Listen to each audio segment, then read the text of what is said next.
Good morning dear student. आज हम लोग क्लास 7th में जो एग्ज़ाम के बाद का हमारा जो चैप्टर है लेसन 4, तो आज हम इसको पढ़ेंगे जिसका नाम है गांधी जी महान व्यक्तित्व। ठीक है, तो आज हम इस चैप्टर के बारे में पढ़ेंगे। तो हम इस चैप्टर को 3 पार्ट्स में करके पढ़ेंगे, मतलब 3 वीडियोस में हम इस चैप्टर को कंप्लीट करेंगे। तो मैं आपको मैं रीडिंग भी करती जाऊंगी और साथ के साथ आपको बताती भी जाऊंगी और एक स्टोरी है वो समझाती भी चली जाऊंगी। ठीक है, तो सबसे पहले आप क्या करेंगे कि इस चैप्टर को जब आप पढ़ेंगे तो सबसे पहले बुक ओपन करके रखेंगे अपने सामने और उसको पढ़ते जाएंगे, या जो मैं बोल रही हूँ उसको सुनते चले जाएंगे। ठीक है, तो इस चैप्टर में हम गांधी जी का जो महान व्यक्तित्व है हम उनके बारे में जानेंगे कि देश की आज़ादी के लिए गांधी जी ने अनेक आंदोलन किए। हम सब लोग जानते हैं कि देश की आज़ादी के लिए गांधी जी ने बहुत सारे समर्पण, या मैं कहूँ बहुत सारे आंदोलन छेड़े हैं। इन आंदोलनों के कारण उन्हें अनेक बार जेल जाना पड़ा। वही पहले तो नॉर्मल सी चीज़ थी कि कुछ भी होता था पकड़ते थे और सीधा जेल में डाल देते थे और पूछते भी नहीं थे कि किया क्या है ना। ब्रिटिश का शासन चलता था। प्रस्तुत अध्याय के लेखक शंकर लाल बैंकर भी एक बार उनके साथ जेल गए थे। मतलब जो इस कहानी के या जो ऑथर हैं, जो लेखक हैं, जो शंकर लाल बैंकर जो हैं, उन्होंने क्या किया है, वो भी एक बार आंदोलन के कारण ही गांधी जी के साथ जेल में गए थे। ठीक है, तो इस चैप्टर के अंदर उन्होंने उनके साथ बिताए गए पलों के बारे में उनका वर्णन किया है। गांधी जी के जीवन की उन अनोखे पहलुओं को दिखाया है इस चैप्टर में। उनका गांधी जी का व्यक्तित्व कितना महान था इस बारे में इस चैप्टर के अंदर में बताया है। ठीक है, तो सबसे पहले चलिए देखते हैं कि बरदौली में 1922 ईस्वी में प्रारंभ किए गए सत्याग्रह के लिए ब्रिटिश सरकार ने गांधी जी को 6 वर्ष की सज़ा दी थी। मतलब जो उन्होंने सत्याग्रह जो आंदोलन छेड़ा था उसमें जो ब्रिटिश सरकार थी उसने गांधी जी को 6 वर्ष की सज़ा दे दी थी। उन्हें यरवदा जेल में रखा गया था। अब आपके पास ये क्वेश्चन आ सकता है कि गांधी जी को कौन सी जेल में रखा गया था।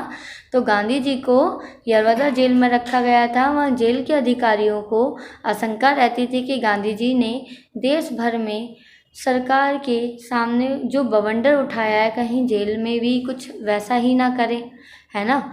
जो इंसान थोड़ा आंदोलन करने वाला हो, आवाज़ उठाने वाला हो, उससे इंसान डरता है ना, कि कम से कम ये वहाँ पे कुछ ना कुछ बवंडर फैला के आया है, हमारे पास आएगा तो कुछ करे ना। इस तरीके से जो सरकार थी, जो जेल के और सीनियर पर्सन थे, उनको ये आशंका रहती थी कि वो यहाँ पे कुछ बवंडर ना उठाए, कहीं जेल में कुछ वैसा ही ना करें। अतः डर के मारे उन लोगों ने उन्हें जेल के एक अलग हिस्से में रखा था, है ना। जो गांधी जी थे उनको डर था कि बवंडर ना करे, इसलिए उन्होंने बिल्कुल जो जेल में और कैदी जो रहते थे उनसे बिल्कुल एकदम अलग करके रखा था। वह एक त्रिकोणाकार था जहाँ उनको रखा गया था, वो एक ट्रायंगल शेप में जगह थी। उस हिस्से के सारे कमरे खाली करा दिए गए थे। मतलब उस एरिया में जितने भी रूम्स थे या जितनी भी जेल की कैदी वगैरह थे, उन सबको एकदम से खाली करवा दिया गया। उसमें भी बीच का कमरा गांधी जी के उपयोग के लिए था तथा एक मेरे उपयोग के लिए दिया गया था। मतलब एक कमरा तो गांधी जी के लिए था और एक कमरा किसके लिए था, जो इस चैप्टर के लेखक हैं शंकरलाल बैंकर जी के लिए। ठीक है, 2 तरफ से तो यह हिस्सा बंद था, किंतु एक तरफ से आंगन दिखाई देता था। तो ये हिस्सा कैसा था, 2 साइड से तो बिल्कुल क्लोज था और एक साइड से क्या दिखाई देता था, जो वहाँ का बाहर का जो एकदम ग्राउंड वगैरह था, जो आंगन था, वो भी दिखाई देता था। जेल के अन्य कैदियों के साथ गांधी जी का किसी भी प्रकार का संपर्क नहीं रहना चाहिए, ऐसा जेल के अधिकारियों का विश्वास था। मतलब जो जेल के अधिकारी थे उनका ऐसा मानना था कि गांधी जी का जो जेल की कैदी हैं उनके साथ किसी भी प्रकार का संपर्क नहीं रहना चाहिए। और गांधी जी के लिए जो वार्डन नियुक्त किया गया था उसे इनकी खास हिदायत दी गई थी कि पहले तो हिंदू या मुसलमान वार्डन रखे जाते थे, किंतु वह देर सवेरे गांधी जी के प्रभाव में आ ही जाते थे। मतलब गांधी जी का स्वभाव ही ऐसा था कि चाहे हिंदू हो या मुस्लिम हो, वो उनके एक अच्छे नेचर में जो उनका व्यक्तित्व था उसमें वो ढल जाता था। ठीक है, लेकिन इसी बात का जो जेल के जो अधिकारी थे उनको इसी बात का डर था, इसलिए उन्होंने एक सोमाली वार्डन नियुक्त किया था उसका नाम आदम था। उस समय अफ्रीका के सोमालियों ने भी ब्रिटिश सरकार का विरोध किया था और ऐसा करने वालों की धरपकड़ हुई थी, जिसमें आदम भी पकड़ा गया था। उनको हिंदुस्तान भेजकर यरवदा जेल में रखा गया था।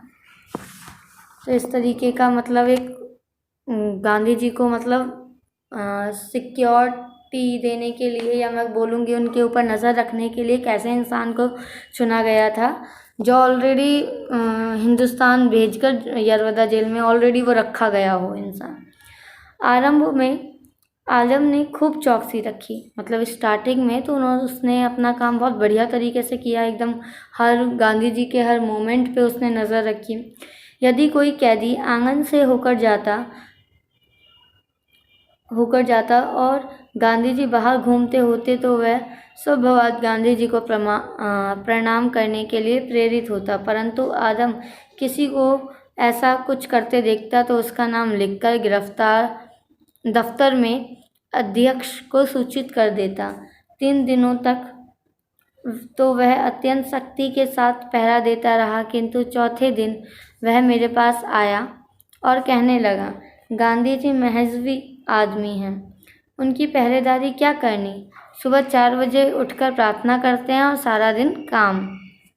तो मतलब उसका क्या कहना था कि मतलब गांधी जी का स्वभाव इतना अच्छा है, वो अपने काम में पूरे दिन इतने बढ़िया तरीके से लगे रहते हैं, तो ऐसे इंसान की तो चौकसी या पहरेदारी करना बिल्कुल बनता ही नहीं है। वो ऐसा बोल रहा था कि इनकी पहरेदारी करना बिल्कुल नहीं करना चाहिए, तो पूरे दिन काम करते रहते हैं और इनका जो एक टाइम टेबल है वो भी एकदम बढ़िया है कि सुबह उठ के पहले भगवान की प्रार्थना करना, उसके बाद सारा दिन काम करना।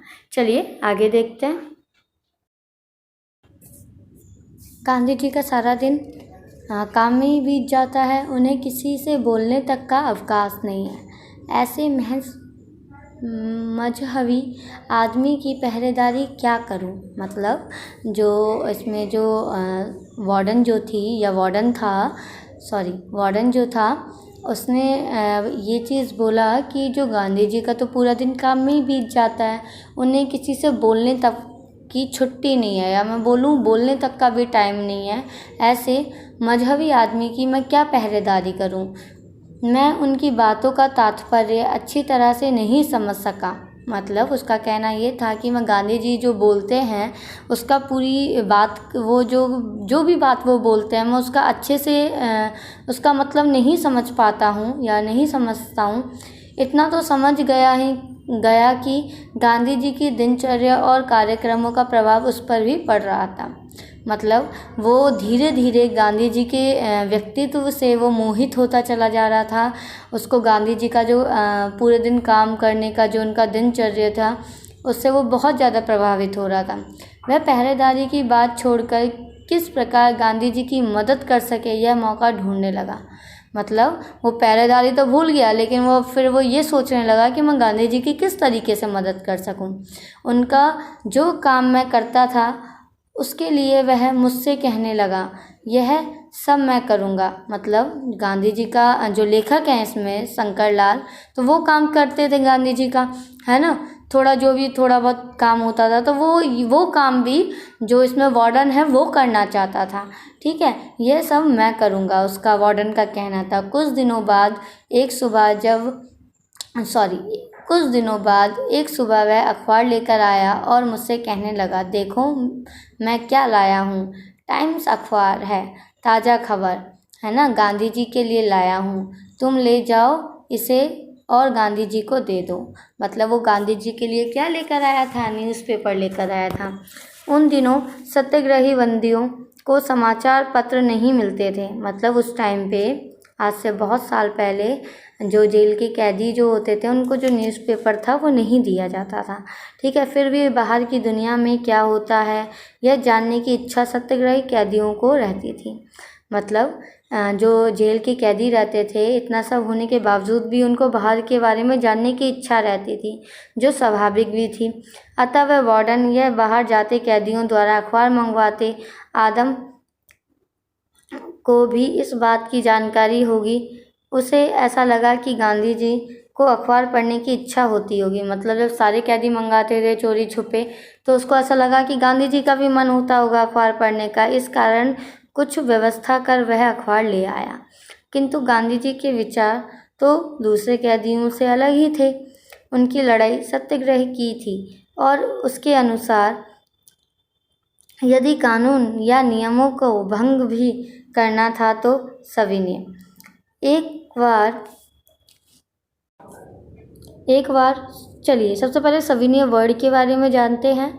तो मैं ये बोलूँगी कि जो सविनय का मतलब होता है कि विनम्रता के साथ। ठीक है, एक बार सजा होने के बाद जेल के कानूनों को अच्छी तरह मानना चाहिए, ऐसा वह कहते थे।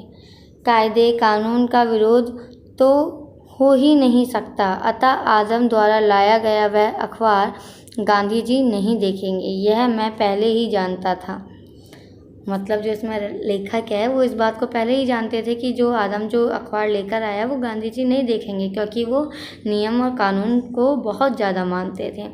मैंने यह सब बात आदम को समझाई थी, परंतु यह बात उसके दिमाग में बैठी नहीं। कहने लगा, तुम नहीं दे सकते तो मैं दे दूंगा।